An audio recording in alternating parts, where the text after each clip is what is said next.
வணக்க மக்களே, நாம இந்த ஆரோக்கியமான பதிவில் உளுத்தம் பருப்பில் நிறைந்திருக்கக்கூடிய மருத்துவன்மைகளை பற்றி பார்க்க போகிறோம். உளுத்தம் பருப்பில் அதிக அளவு நார் சத்து, மெக்னீசியம், பொட்டாசியம் இருக்குது. இது நமது இதய ஆரோக்கியத்திற்கு மிகவும் பயனளிக்கும். மேலும் கொழுப்பினுடைய அளவை பராமரிக்கிறதன் மூலமும் பெருந்தமனி தடிப்பு தோல் வளர்ச்சி தடுப்பதன் மூலமாகவும் இதய ஆரோக்கியத்தை மேம்படுத்தும். எலும்புகளை ஆரோக்கியமாக வைத்துக் கொள்வதற்கும் உளுத்தம் பருப்பை எடுத்துக்கொள்ளலாம்.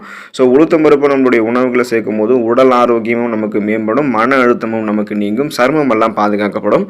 உளுத்தம் பருப்பையோ உளுத்தம் பருப்பான செஞ்சிருக்கக்கூடிய மற்ற உணவுகளை சாப்பிடும்போது என்னென்ன ஊட்டச்சத்துக்கள் கிடைக்கப்பெற்று நமக்கு நன்மைகள் கிடைக்குது அப்படின்றத பற்றி ஒவ்வொன்றா தெளிவாக விளக்கமாக பார்ப்போம். அதை பற்றி பார்க்குறதுக்கு முன்னாடி இந்த வீடியோவுக்கு மட்டும் ஒரு லைக் கொடுத்துட்டு இந்த தகவலை உங்களுக்கு தெரிஞ்சவங்களுக்கும் ஷேர் பண்ணிவிடுங்க. ஏன்னா இது அவங்களுக்கும் பயனுள்ளதாக இருக்கக்கூடிய ஒரு ஆரோக்கியமான பதிவு தான். இது போன்ற அப்டேட்ஸ்கள் நீங்கள் தொடர்ந்து பார்க்குறதுக்கு நம்மளுடைய ஹெல்த் நியூஸ் தமிழ் சேனலை மறக்காமல் சப்ஸ்கிரைப் பண்ணி வச்சுக்கோங்க. பக்கத்தில் இருக்கக்கூடிய பெல் பட்டனையும் கிளிக் பண்ணி ஆல் அப்படின்ற ஆப்ஷனையும் செட் பண்ணி வச்சுக்கிட்டீங்க அப்படின்னாலும் நான் போடக்கூடிய எல்லா அப்டேட்ஸும் உங்களுக்கு நோட்டிஃபிகேஷன் அடிக்கடி வந்து சேரும். சரி வாங்க மக்களே, இப்போ வீடியோக்குள்ளே போயிடலாம். முதல்ல நம்மள பல பேருக்கும் பார்த்தோம் அப்படின்னா மூட்டு வலி இருக்க ஆரம்பிக்கும். மூட்டு வலி, தோள்பட்டை வலி, முதுகு வலி இந்த மாதிரி பிரச்சனை இருக்குது அப்படின்னா அதற்கு உளுத்தம் பருப்பை அதிக அளவு நம்மளுடைய உணவுகளை சேர்த்து கொண்டோம் அப்படின்னா இந்த மாதிரி பிரச்சனைகள் எல்லாமே நமக்கு குறைந்துடும். அதிலும் நம்மள சில பேருக்கு எலும்பு குறைபாடு இருக்கும். எலும்புருக்கி நோய், ஆஸ்டியோபோரோசிஸ் என்று சொல்லக்கூடிய நோய் எல்லாம் இருக்கும்.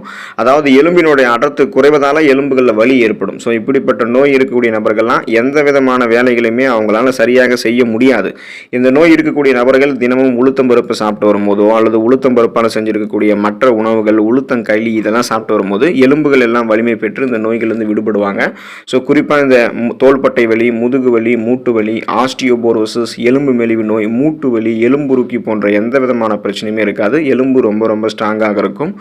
முடியினுடைய வளர்ச்சி குறைவது மற்றும் முடி அதிக அளவு உதிர்கிறது என்பவர்கள்லாம் இந்த உளுத்தம் பருப்பை தினமும் தலைக்கு பயன்படுத்தும் போது முடி உதிர்வை குறைத்துக் கொள்ளலாம். ஏன்னா முன்னாடி சொன்னது போல உளுத்தம் பருப்பில் அதிக அளவு புரதச்சத்து மற்றும் இரும்பு சத்து நிறைந்திருக்கிறதால முடி உதிர்வை தடுத்து அதிக அளவு முடி வளர்ச்சிக்கு வழிவகுக்கும்.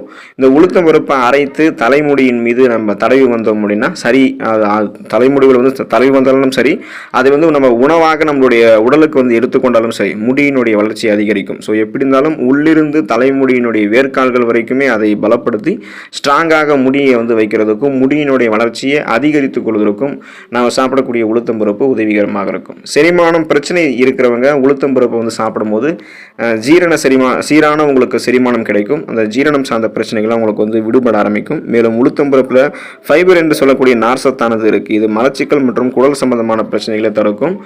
உளுத்தம் பருப்புக்கு நம்மளுடைய உடல்ல இருக்கக்கூடிய சத்துக்களை எல்லாம் பார்த்தோம்னா இன்னும் வலுப்படுத்தி நம்மளுடைய உடலுக்கு ஒரு நல்ல வலிமை, ஒரு ஸ்ட்ராங்காக தரக்கூடிய ஒரு ஊட்டச்சத்தாக நமக்கு உளுத்தம் பருப்பு உதவிகரமாக இருக்கும். உளுத்தம் பருப்பு, உளுத்தங்களி எல்லாம் சாப்பிட்டோம்னா உடல் வலிமை பெற ஆரம்பிக்கும்.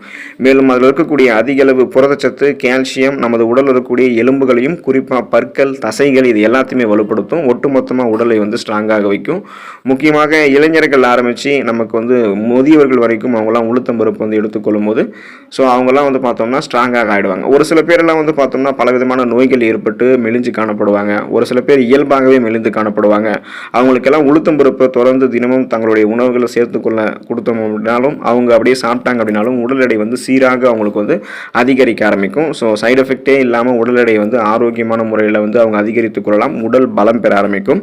சர்க்கரை நோயாளிகளுக்கெல்லாம் உளுத்தம் பருப்பு மிகவும் நல்லது. ஏன்னா சர்க்கரை நோயாளிகள் ரத்தத்தில் இருக்கக்கூடிய சர்க்கரையினுடைய அளவை சீராக வைத்திருக்கிறது அப்படின்றது ரொம்ப ரொம்ப முக்கியம். அப்படிப்பட்டவங்க உணவுகளை கடுமையான முறையில் கடைபிடிக்கணும். உளுத்தங்களியை அடிக்கடி அவங்க சாப்பிட்டு வந்தாங்க அப்படின்னா உளுத்தம் பருப்பில் இருக்கக்கூடிய நார் சத்து ரத்தத்தில் இருக்கக்கூடிய சர்க்கரையினுடைய அளவை சீராக வைக்கும். மேலும் அவங்களுக்கு இன்சுலின் சுரக்குவது எல்லாம் சீராகும். அதனால பிளட்ல சுகரோடைய அளவு கண்ட்ரோலாக இருக்கும். நாளடைவில் அந்த சுகர் ப்ராப்ளத்திலிருந்து விடுபடுவதற்கெல்லாம் சுகர் பேஷண்ட்ஸ்க்கு உளுத்தம் பருப்பு உதவிகரமாக இருக்கும். ரத்த அழுத்தத்தை கட்டுக்குள்ள வைக்கிறதுக்கு உளுத்தம் பருப்பு மிகவும் உதவிகரமாக இருக்கு. அதாவது உளுத்தம் பருப்புல பொட்டாசியம் சத்து அதிகமாக இருக்கிறதால இது நம்மளுடைய உயர் ரத்த அழுத்தத்தை கட்டுக்குள்ள வைக்கிறதுக்கு உதவிகரமாக இருக்கும். மேலும் இரத்த நாளங்களினுடைய ஆரோக்கியத்தை மேம்படுத்தி அது சீராக சுருங்கி விரிவதற்கும் உதவிகரமாக இருக்கும். நமக்கு சீராக இரத்த நாளங்கள் சுருங்கி விரிஞ்சு இதயத்துக்கு ரத்தத்தை அனுப்புறதால பிபி ப்ராப்ளம் நமக்கு இருக்காது. இதயம் நமக்கு ஆரோக்கியமாக இருக்கும். உளுத்தம் பருப்பு நம்ம சாப்பிடும்போது உடலினுடைய சூட்டை நம்ம குறைத்துக் கொள்ளலாம். உடலை குளிர்ச்சியாக இயல்பாகவே வைத்துக் கொள்ளலாம். நம்மில் பலருக்கும் இடுப்பு எலும்பில் வலிமை இல்லாதால வலி ஏற்படும். அப்படிப்பட்டவங்கெல்லாம் கருப்பு உளுத்தம் பருப்புல களி செஞ்சு சாப்பிடும்போது அந்த இடுப்பு வலியிலிருந்து விடுபடலாம். தொடர்ந்து நீங்கள் உளுத்தம் பருப்பை இந்த மாதிரி முறைகளில் உங்களுடைய உணவுகளை சேர்த்துக்கொள்ளும் போது நிறைய மருத்துவ நன்மைகள் உங்களுக்கு கிடைக்க ஆரம்பிக்கும். உளுத்தம் பருப்பை பல பேர் சாப்பிட மாட்டாங்க உணவுகளை சேர்த்து. அதே போல் உளுத்தம் பருப்பால் செஞ்சிருக்கக்கூடிய மற்ற உணவுகளை கூட சாப்பிட மாட்டாங்க. இந்த உளுந்த வடை கூட சாப்பிட மாட்டாங்க. அது மாதிரிலாம் நீங்கள் இருக்காதீங்க. உளுத்தம் பருப்பு வந்து தொடர்ந்து உங்களுடைய உணவுகளில் சேர்த்து சாப்பிட பாருங்கள். அதில் செய்யப்பட்டிருக்கக்கூடிய உணவுகளை சூடாக எடுத்துக்கோங்க. ஊட்டச்சத்துக்கள் கிடைக்கப்பெற்று நிறைய மருத்துவமைகளை பெற்று நலமோடு வாழலாம். அடுத்த ஆரோக்கியமான பதிவில் மறக்காமல் சந்திப்போம். நன்றி மக்களே.